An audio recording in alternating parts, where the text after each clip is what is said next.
সকলে কেমন আছো? আমি তো বেশ ভালো আছি। আজ রেডি হয়ে বেরিয়ে পড়েছি ওই বাড়ির উদ্দেশ্যে। সময় হয়েছে 10:30-11টা। আজ আমাদের স্টেশনে পৌঁছে দিতে অনেক মানুষ এসছে আর কি। চলো, স্টেশনে আসতে না আসতেই ট্রেন চলে এসছে। আমরা ট্রেনে করে এসেছি সোজা হাবড়া। আমাদের এখানে এসে বেশ কিছু কাজ ছিল, প্রায় এখানে আমরা ওই আধ ঘন্টা মতন দাঁড়িয়েছিলাম। সমস্ত কাজ মেটাতে না মেটাতেই নাড়ু বাবার মানে অত্যাধিক পরিমাণে দুষ্টুমি শুরু করে দিয়েছে। মানে আরেকটু হলে আমার স্যান্ডেলটাই এখানে ছিঁড়ে যেত। তো বাড়ি চলে এসেছি সময় ওই 1:30 কি 2টো। সবাই স্নান টান করছিল, আমরাও চলে এসেছি। আর এই দেখো, মানে আমার এখানে আসতে না আসতেই অ্যালার্জি শুরু হয়ে গেছে। মানে এত পরিমাণে ডাস্ট অ্যালার্জি, এত পরিমাণে ধুলো বালি। দেন এই যে মামামের সঙ্গে একটুখানি ভালোবাসা করছিলাম দুজনা মিলে। এটা আমাদের হয়েই থাকে আর সবসময় হয়ে থাকে। তারপরে আমি স্নান করে চলে এসেছি, সবাই খাওয়া দাওয়া করছে।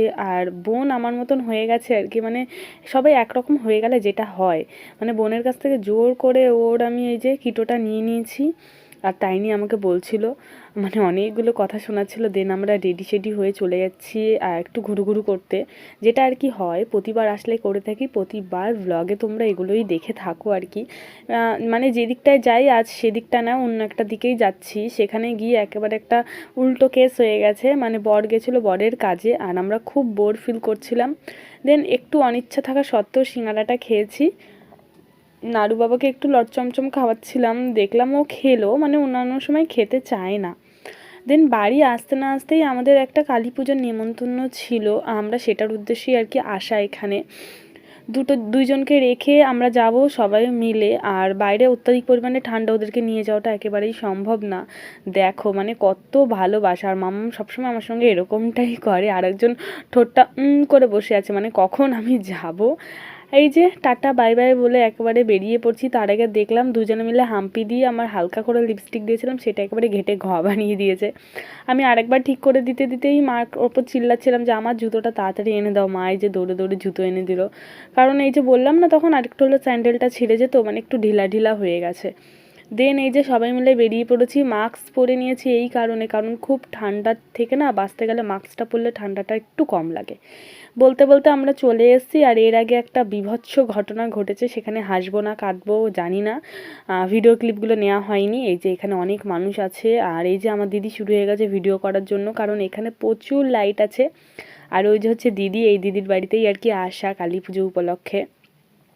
আমরা এখানে প্রচুর ভিডিও ক্লিপ করেছি আর প্রচুর ফটো তুলেছি, মানে প্রচুর জিনিস ক্লিক করেছি। সেগুলো একটু করে তোমাদের সঙ্গে অবশ্যই শেয়ার করব।